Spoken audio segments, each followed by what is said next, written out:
오늘은 어린이 주일입니다. 특별히 아이들을 위해서 특별한 시간들을 갖고 있는데요. 사실 오늘 제가 원래는 제목을 천국의 어벤져스, Avengers in Heaven이라고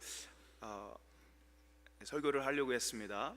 그리고 특별히 아이들 어린이 주일을 맞이해서 우리 목사님들하고 이 어벤져스 분장을 좀 하고 그러고서 설교를 좀 하려고 했는데 안 하길 참 다행이에요.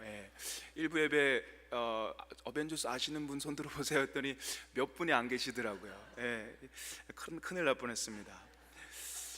지난주에 어벤져스 엔드게임이 개봉이 됐습니다.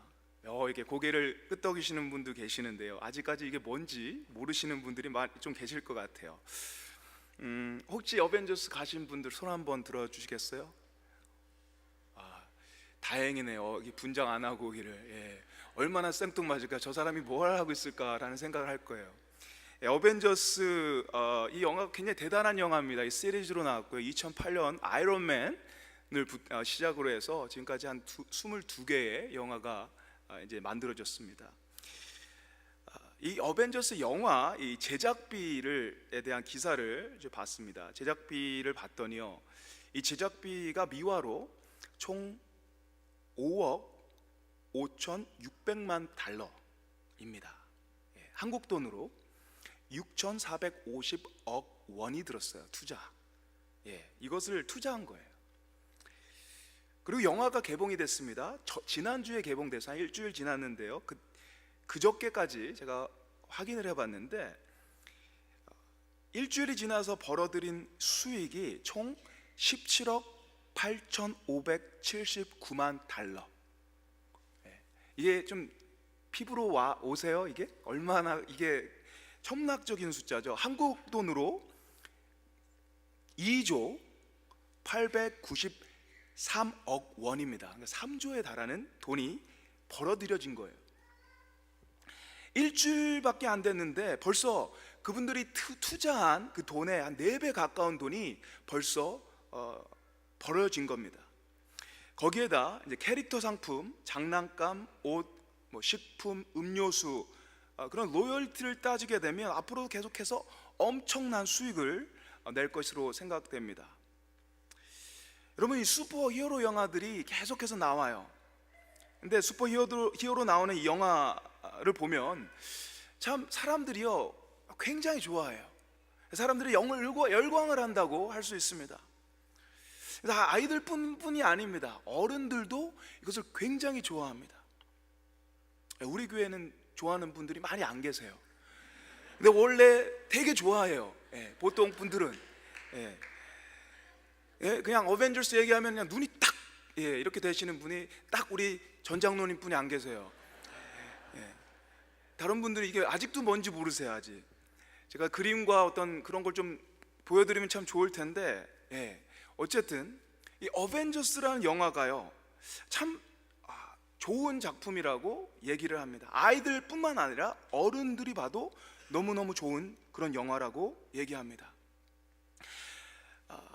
기사를 좀 찾아봤더니 이 여러 가지 장점들을 얘기합니다. 사람들은요 이 영화가 정말 잘 만들어졌다고 얘기해요. 이 할리우드 영화 기술이요 정말 엄청나게 발전을 해서 진짜보다 더 진짜처럼 이 그림이 나오는 거예요. 로봇가 나오고 오늘 광선이 쏟아지고 하늘을 나는 이 모든 모습들이 진짜보다도 더 진짜 같은 모습으로 나온다라는 것입니다. 그리고 스토리 자체도 정말 지루할 틈이 없이 꽉 차져 있다라는 거예요. 마블 영화들이요 짧은 영화들이 아닙니다. 한 러닝 타임이요 2시간에서 3시간까지 가요.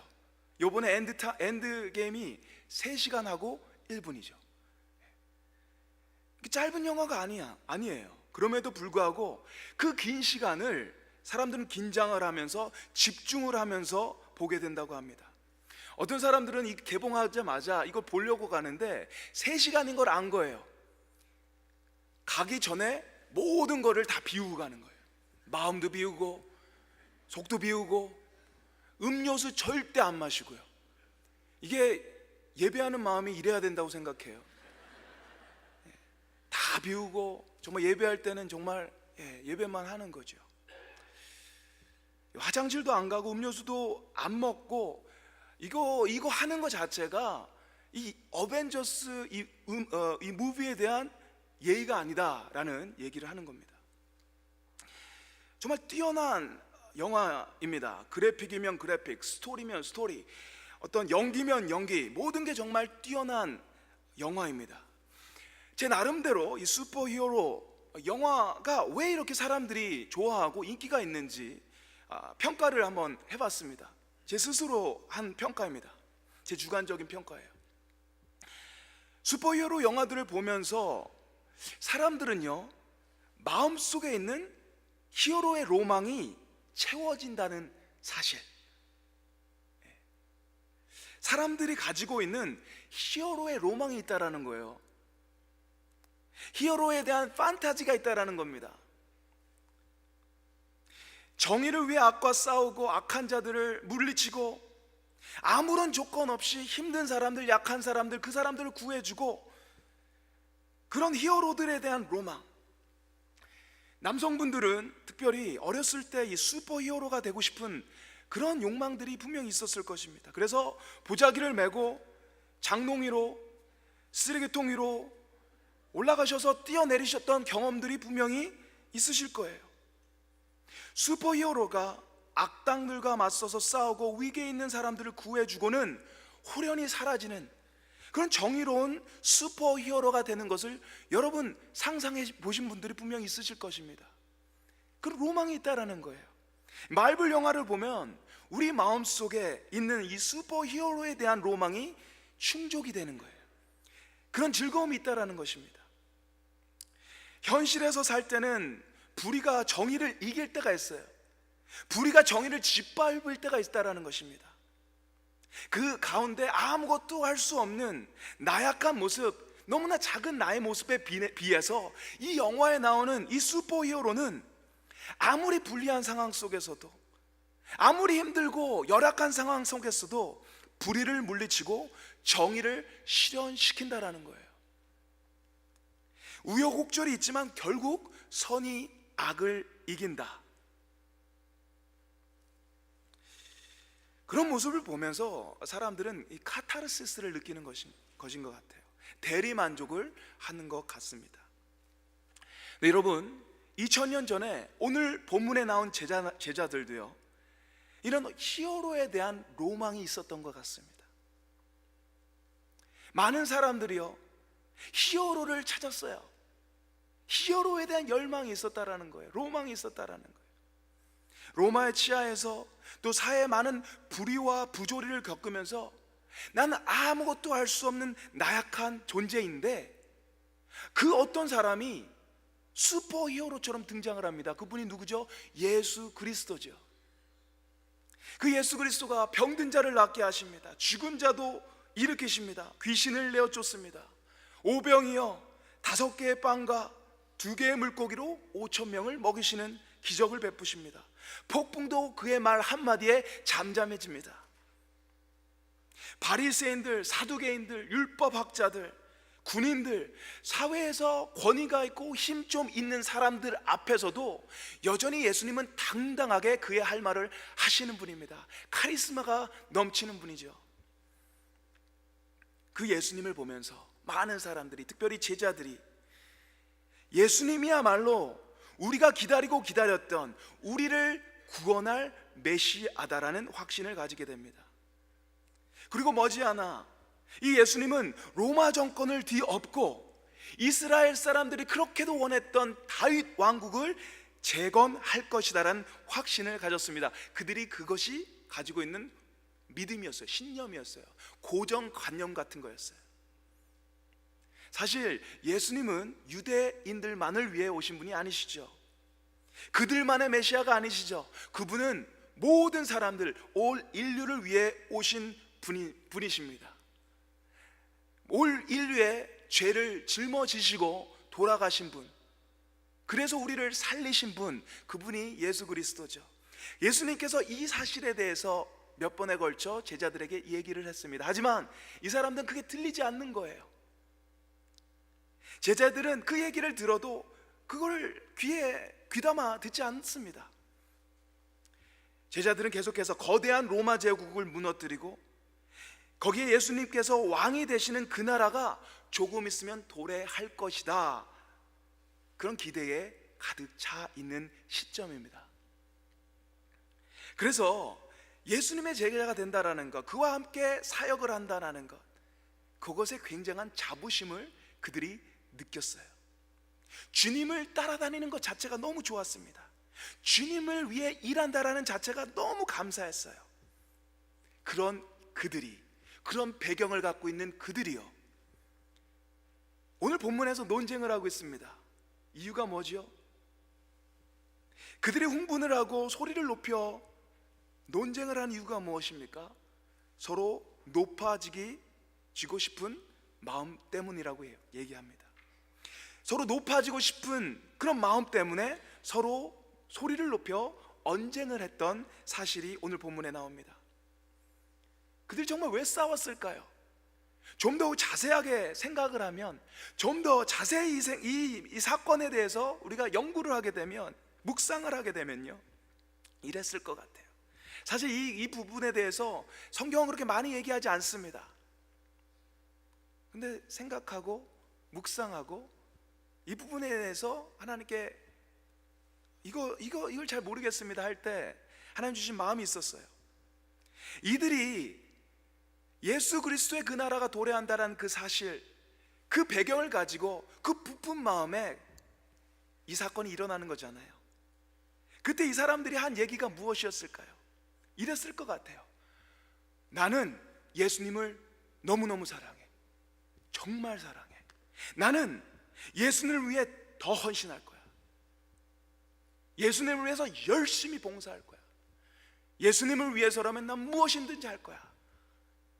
이게 한 사람만 얘기한 것이 아니라 모든 제자들이 그렇게 얘기했을 것 같아요. 나도 그래. 나는 너보다 더 열심히 할 거야.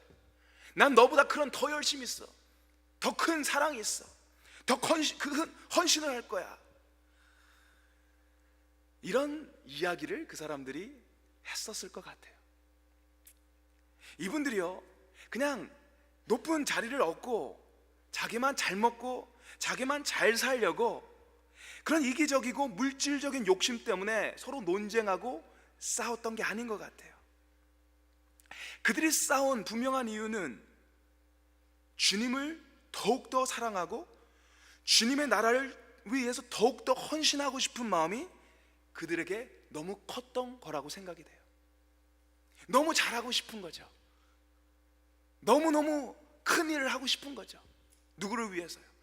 그 나라를 위해서요. 근데 착각하고 있는 게 하나가 있었죠. 그들이 생각했던 나라가 무엇이죠? 하늘의 나라, 예수님이 생각했던 나라가 아니죠. 이 세상, 정치적 메시아를 그리던 세상 나라의 그 이스라엘 왕국이 재건되는 것을 생각한 거죠. 사람들이 옥신각신하며 한참을 논쟁을 하다가 답이 나오지 않습니다. 그래서 제자들이 예수님께 나와서 물었습니다. 예수님, 천국에서 큰 자가 누굽니까? 그 질문에 주님께서 바로 대답하지 않으셨어요.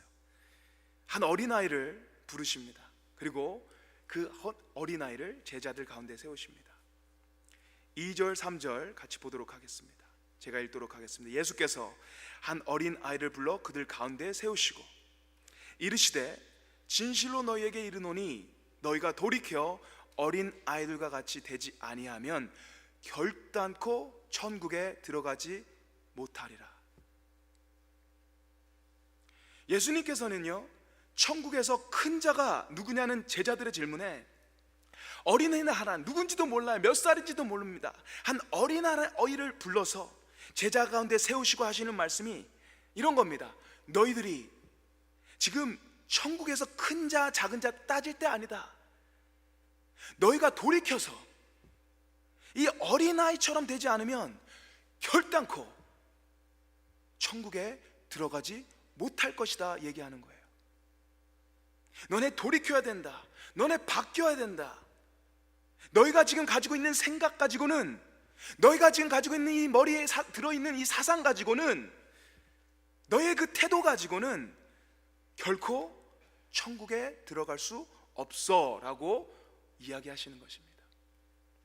그리고 이어서 4절 말씀에, 그러므로 누구든지 이 어린아이와 같이 자기를 낮추는 그이가 천국에서 큰 자니라. 너희가 이 어린아이처럼 자기를 낮추는 자가 천국에서 큰 자니라. 아이처럼 자신을 낮출 때에 천국에 들어갈 수 있고, 아이처럼 자기를 낮출 때에 천국에서 큰 자라고 칭찬을 받을 수 있다고 얘기하는 것입니다. 근데 생각해 보세요. 2000년 전에 이 당시에 아이처럼 되라, 아이처럼 낮아져라, 이 말 자체는요 굉장히 충격적인 이야기입니다. 모욕적인 얘기가 될 수 있습니다. 성경에 기록한 당시의 어린아이들은요 사람 취급 제대로 받지 못했습니다. 사람을 셀 때도요 빼고 셌어요. 누굴요? 어린이하고 여자분들, 성인 남자들만 셌다라는 거예요. 이 어린아이들은요 사회에서 가장 힘이 없는 약자 중에 약자였다라는 것입니다. 그들은요 자신의 힘으로는 세상에서 살아남을 수 없는 철저하게 의존적인 absolute dependency를 가지고 있던 사람들이었어요. partial dependency가 아니에요. 부분적으로 그들이 의존적인 사람들이 아니었어요. 완전히 누군가의 도움이 없으면 살 수 없었던 사람들이 아이였다라는 것입니다. 누군가의 돌봄이 없으면 그들은 살아갈 수가 없는 사람들이었어요. 그런데 예수님께서 이렇게 낮고 천하고 사회로부터 소외받는 이 아이들, 약하게 약한 이 아이처럼 되라고 얘기하십니다. 그렇지 않으면 너희가 결코 천국에 들어가지 못한다고 너무나도 강력하게 얘기하세요. 이 말씀이 무엇입니까? 예수님의 말씀의 핵심이 무엇입니까? 아이처럼 되라, 아이처럼 낮아져라, 아이처럼 겸손해져라, 이 말씀이시죠. 예수님은요 이 아이를 통해서 너네들 배워야 된다 얘기하십니다. 아이에게 너희가 배울 게 있다. 여러분, 예수님께서 말씀하신 것처럼 저희는 아이들에게 배워야 됩니다. 특별히 겸손을 배워야 됩니다. 낮아지는 것을 배워야 됩니다. 여러분, 사실 아이들에게 배울 게 참 많아요. 예전에 미국에서 사역을 할 때 우리 아이들이 있었습니다. 어린 아이들이 이제 6학년이 되면, 우리 아까 6학년 친구들이 이제 졸업을 하면 이제 유스에 들어가잖아요. 네, 그때 졸업 파티를 합니다. 뱅쿠엣을 열어줍니다. 그때 아이들이 아주 이쁜 옷을, 드레스를 입고, 그리고 그 파티에 아주 맛있는 음식을 먹으면서 그 파티를 보냅니다. 그때 부모님들을 저희들이 초대했습니다. 그래서 부모님들이 오셔서 같이 있다가 나중에 이제 그 셀러브레이트, 박수도 쳐주시고 그런 특별한 순서가 하나 있습니다. 그것은 이 아이들을 위해서 어머니나 아버지가 편지를 쓰는 겁니다. 그리고 이 많은 사람들 앞에서 읽어주는 순서예요. 근데 한 분이 나왔어요. 많은 분이 나왔지만 저는 그분을 아직도 잊을 수가 없습니다. 2세예요. 학교 선생님입니다. 한국말을 전혀 하지 못해요. 근데 편지를 썼어요. 첫 글자를 이렇게 얘기했습니다. 그 아이의 이름을 부르면서 You are my teacher. You taught me so much and I'm so thankful for that. 너는 나의 선생님이야. 넌 나에게 많은 것을 가르쳐줬어. 그래서 너무 고마워. 이 문장으로 편지를 시작했습니다. 그러면서 조목조목, 참 너는 마음이 고와, 너는 참 제너러스해, 너는 사람들에게 참 친절해. 근데 이 얘기를 하는데요, 그냥 얘기하는 게 아니고요, 정말 마음에서 우러나온 얘기를 하는 거예요. 그러니까 이걸 막 울면서 하시더라고요. 그게 이제 그걸 들으시면서 모든 아이들이 이제 눈물바다가 됐죠. 한국 사회에서는 부모님들이 너는 아이한테 너는 내 선생님이야 이렇게 이야기하는 게 편하지 않을 것 같아요. 유교적인 그런 문화들이 있기 때문에 아이는 우리가 가르쳐야 되는 존재잖아요. 혼내서라도 가르쳐야 되는 존재잖아요. 그죠? 그런데 이분은 그러지 않으셨어요. 근데 제가 아이를 키우잖아요. 근데 간혹가다 이분이 생각이 나요. 이 말씀이 너무 맞는 말 같아요. 아이를 통해서 저희가 너무 많이 배우는 겁니다. 아이 때문에 제가 너무 많이 클 수 있다라는 거예요. 성숙할 수 있다라는 거예요. 아이들의 행동 때문에, 아이들이 하는 그 눈짓과 발짓과 그런 몸짓 때문에, 아이들이 나 어떤 사물을 대하는 그 태도 때문에 너무 많이 배운다라는 겁니다. 정말 아이들에게 배울 점이 많이 있습니다. 근데 그 중에 예수님이 딱 하나 찍어서 얘기한 게 바로 이겁니다. 겸손해지라는 거예요. 아이처럼 낮아져라. 여러분, 아이는 어떤 존재죠? 아이는 낮은 존재입니다. 아이는 겸손할 수밖에 없는 존재예요. 그래서 아이들은요, 자기가 주체가 돼서 살지 않습니다. 자기가 자신의 주인으로 살지 않아요. 누군가의 보호가 필요합니다. 부모님의 보호, 보호자의 보호와 의존을 통해서 살아가게 됩니다. 이게 겸손이에요. 제자들은 어때요? 이제 주님의 나라가 도래합니다. 이 사람들이 생각했던 게 뭐예요? 나 더 열심히 해야지, 내가 더 많은 걸 해야지, 더 큰 일을 해야지, 더 많은 걸 이루어야지, 내가 해야지, 더 열심히 해야지. 어떻게 보면 이 귀한 마음 아닙니까? 칭찬해야 되는 마음 아니에요? 누가 이런 마음이 있으면 우리는 칭찬하죠. 헌신자다, 참 열심히 하다, 대단한다, 우리 칭찬해줘야죠, 상 줘야죠. 근데 예수님께서는 칭찬하지 않으세요. 예수님은 오히려 혼을 내십니다. 너 그 마음 바꾸지 않으면, 내가 진실로 너에게 얘기하는데 너 그 마음 바꾸지 않으면 너가 결단코 천국에 이르지 못한다라는 말을 하십니다. 왜 그렇죠? 그 마음이 겸손한 마음이 아니기 때문이죠. 아이와 같이 낮아지는 생각이 아니기 때문입니다. 제자들은 어떤 생각을 하고 있었죠? 내 힘으로, 내 능력으로, 내 지혜로, 내 경험으로 나 무언가를 할 수 있어. 주님의 나라를 위해서 내가 주체가 돼서 하겠다라는 얘기거든요. 근데 주님의 일을 한다고 하는데요, 겉으로 볼 땐 그런데요, 그게 주님의 일이 아니었던 거죠. 주님이 중심이 되지 않은 이야기를 한 거죠. 그리고 그 생각은 굉장히 위험했던 겁니다.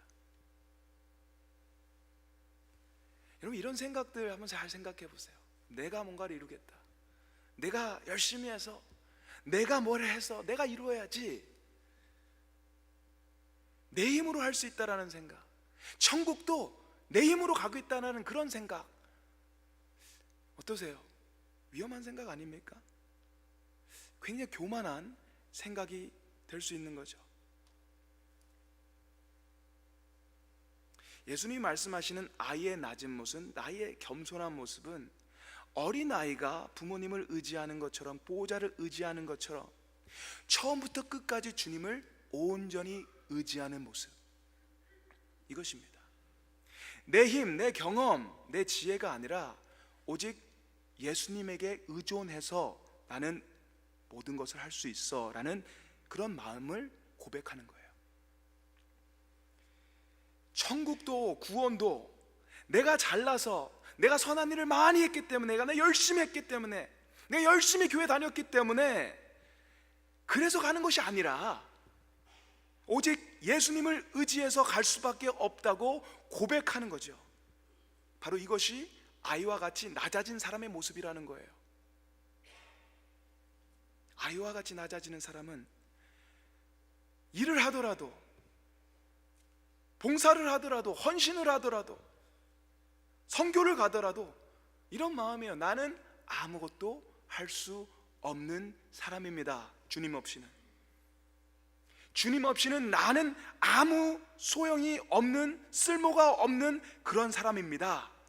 이것이 바로 아이와 같이 낮아지는 사람의 모습이라는 거예요. 나는 아무것도 할 수 없어요. 주님 없이는 나는 아무것도 아닙니다. 내가 중심이 아니에요. 내가 주체가 아니에요. 예수 그리스도가 나의 삶의 중심이 되는 거죠. 나의 자아는 없어지고 예수님만 높여지는 것, 그것이 바로 아이처럼 낮아짐이라 할 수 있습니다. 여러분, 아이처럼 낮아질 때 우리는 이런 고백을 할 수 있어요. 주님이 나의 주인이시다, 나의 삶의 주님이시다라는 고백이죠. 아이처럼 낮아질 때 우리는 이런 고백을 하게 됩니다. 아무리 일을 잘 해도, 아무리 일이 잘 되고, 사업이 잘 되고, 아이들이 잘 크고, 사역이 잘 되고, 막 교회가 부흥을 하고, 그래도 우쭐거리지 않아요. 교만하지 않습니다. 주님이 하신 건데요, 내가 해서가 아니라 주님이 하신 겁니다. 나의 자랑이 아닙니다. 주님의 자랑입니다. 주님께 영광 돌립니다. 이거죠. 아이처럼 낮아질 때는요, 또 이런 고백을 합니다. 다른 사람들에 대해서 쉽게 비판, 쉽게 정죄하지 않습니다. 비교하지 않아요. 정죄하지 않습니다. 나는 이만큼 했어. 근데 너는 왜 이것뿐이 못해? 나는 이만큼을 이루었어. 근데 너는 뭐지? 그렇게 얘기하지 않아요. 주님이 하셨기 때문이죠. 이 모든 것의 주인이 주님을 고백하기 때문이죠. 아이처럼 낮아질 때 우리 이런 고백을 하게 됩니다.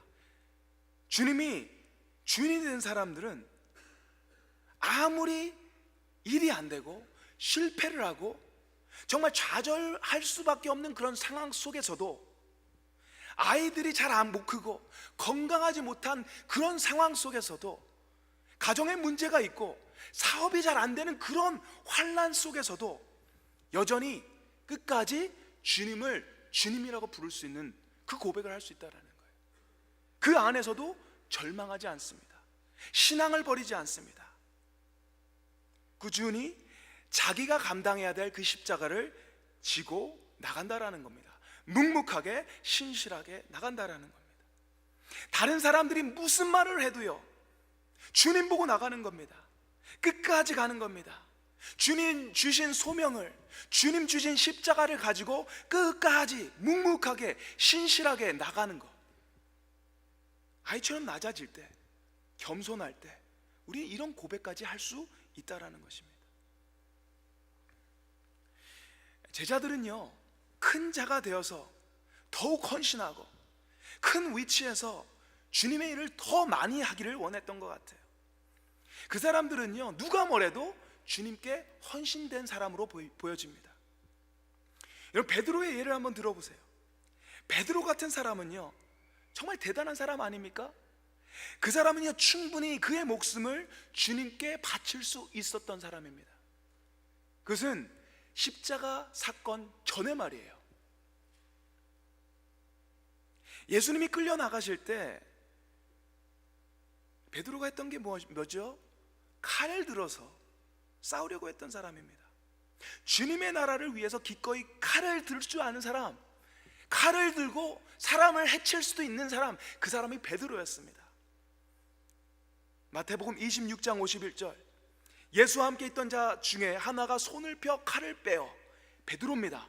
대제사장의 종을 쳐 그 귀를 떨어뜨리니, 베드로가 한 거예요. 이에 예수께서 이르시되 내 칼을 도로 칼집에 꽂으라. 칼을 가지는 자는 다 칼로 망하느니라. 베드로가 한 것은요, 열심을 다해서 주님을 지키려고 했던 것입니다. 그만큼 용기도 있었고요, 배짱도 있었던 사람입니다. 근데 주님은 그에게 분명히 얘기하죠. 칼 다시 집어넣어. 칼 가지고 서는 자는 칼 가지고 망해. 하나님의 나라를 칼을 써서 무력으로, 폭력으로 이룰 수 있다는 생각, 이거 버리라는 거죠. 너의 힘, 너의 의지, 너의 능력, 너의 노력으로 하나님의 나라가 이루어지는 거라고 생각하니? 아니야. 칼 집어넣어. 여러분, 베드로에게 한 이 이야기는 우리의 의지, 우리의 노력, 우리의 열심이요, 어쩌면 하나님이 볼 때, 예수님이 볼 때 그거 아니야, 집어넣어 할 수도 있다라는 겁니다. 예수님이 원했던 게 무엇이요? 오늘 말씀 보면 열심을 원하지 않으셨어요. 충성을 원하지 않으셨습니다. 내가 목숨을 바치겠다라는 그런 어떤 플래지를 얻지 않으셨어요. 예수님이 바랬던 건 단 한 가지였죠. 아이처럼 되기를 바랬던 거예요. 아이처럼 낮아지기를 바랬던 겁니다. 내가 할 수 있는 것을 내가 할 수 있다는 생각을 내려놓고, 주님, 어떻게 하면 되죠? 주님 원하는 게 무엇이죠? 나 잘 모르겠어요. 이겁니다. 아이가 되는 것은 우리의 삶의 주체, 우리의 일과 가정과 교회, 구역과 모든 삶의 주체가 내가 아닌 예수 그리스도가 되는 삶인 것입니다. 사랑하는 성도 여러분, 제자들이 주님의 일을 안 했나요? 게으름을 폈나요? 자기가 잘 먹고 잘 살려고 호식을 하려고 그런 이기적인 사람들이었나요? 아니라고 봅니다. 그 사람만큼 헌신했던 사람들이 없습니다. 그만큼 예수님을 따라가려고 했던 사람이 없습니다. 근데 문제가 뭐죠? 그들의 문제가 뭐죠? 그들의 문제는 그 일이, 그 사역이, 그들이 바라보고 있던 그 큰 나라가, 그 안에 주인이 누구였냐? 예수님이 아니었다라는 것이야. 바로 그들 자신이었다라는 겁니다. 이게 문제라는 거예요. 여러분, 많은 일을 하고 계시죠? 직장에서도, 가정에서도, 또 교회에서도. 특별히 우리 교회, 우리 성도님들 보면 저 은혜를 제가 많이 받습니다. 귀한 장로님들이 저희 계십니다. 우리 권사님들이 계시고요, 집사님들이 계세요. 정말 열심으로 섬기시는 분들이 우리 교회에 있어요. 정말 그분들을 보면 제가 은혜를 받아요. 도전을 받습니다. 여러분, 너무나 감사합니다. 섬겨주셔서 참으로 감사합니다. 여러분, 정말 너무나 감사합니다. 그리고 앞으로도 계속해서 섬겨주시기 바랍니다. 그런데 여러분, 섬기시면서 제일 중요한 거 하나 꼭 물어보시기 바랍니다. 여러분의 헌신 안에, 여러분의 섬김 안에, 여러분이 일하고 있는 그 열심 안에 주체가 누구냐는 거예요. 여러분의 헌신 안에, 여러분의 섬김 안에, 여러분이 하는 그 많은 수많은 그 노력 안에 주체가 누구시냐는 거예요. 누가 주인이냐는 겁니다.